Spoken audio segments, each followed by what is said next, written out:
Shavua Tov Rabotai, Basuot Tovot. On est le 5 dans le mois Adar. Mardi, si Dieu veut, c'est le 7 Adar, c'est la Iloula de Moshe Rabbeinu.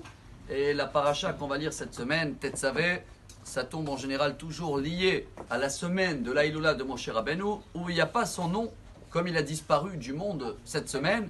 Le nom de Moshe Rabbeinu dans la seule paracha, dans toute la Torah, depuis qu'il est né, où il n'y a pas son nom. Chaque fois que Dieu il s'adresse à Moshe, à la place d'être marqué, comme d'habitude, Vayomer Hashem el Moshe, c'est marqué Veata, et toi, et toi.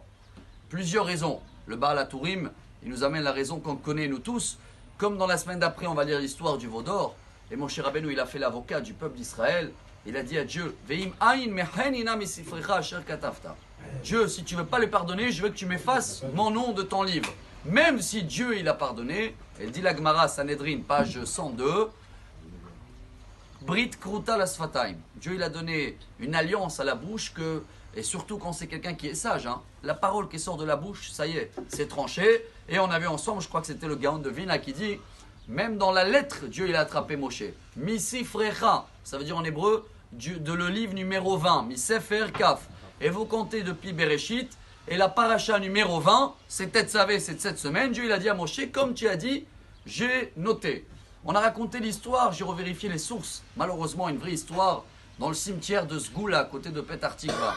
La première tombe là-bas, elle est datée 24 septembre 1888, il y a 130, 140 ans. Et l'histoire était que 10 jours avant, donc le 14 septembre 1888, ils ont inauguré ce cimetière, c'était veille de Kippour. Il y a une cérémonie spéciale qui font les rabbins de la ville avec des chauffards, ils lisent des télim autour d'un cimetière pour, entre guillemets, l'inaugurer en demandant qu'il ne sera pas utile. Et il y en avait un qui l'a rigolé, il a dit c'est pas mal, qui sait qui veut être le premier. Et il y en a un qui il a malheureusement mal rigolé, il a dit lui, 10 jours après le 24, c'est lui la première tombe jusqu'à aujourd'hui, avec marqué ces 3 mots-là dans la Gemara. Brit Kruta Lasfataim. Dieu il a donné une alliance pour la bouche, sa tranche. Chers amis, pourquoi tout ça cette semaine? Quand tout le monde y cherche des solutions contre des microbes ou des maladies, qu'il vaut mieux même pas dire le nom, sauf qu'il est en hébreu, c'est la couronne de Dieu, on a vu, couronne Hachem. Des grands rabbins ils disent aujourd'hui, le problème il vient de la bouche, ou surtout à la synagogue.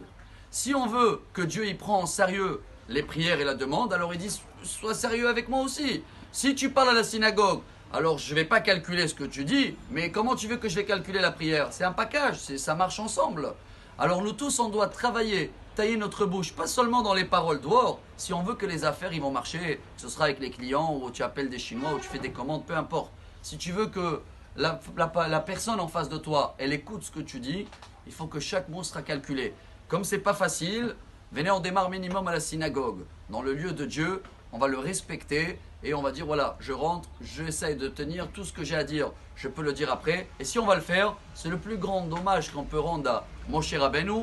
Et on va voir que plus on va le faire, plus tout ce qui est mauvais, négatif et qu'on veut que se réalise pas, va pas marcher. Alors bonne parole à tous, bonne semaine, bonne nouvelle, Shavua Tov, Zchut Moshe Rabbeinu Tagen Ba'adenu. Amar Rabbi Elazar, Amar Rabbi Hanina.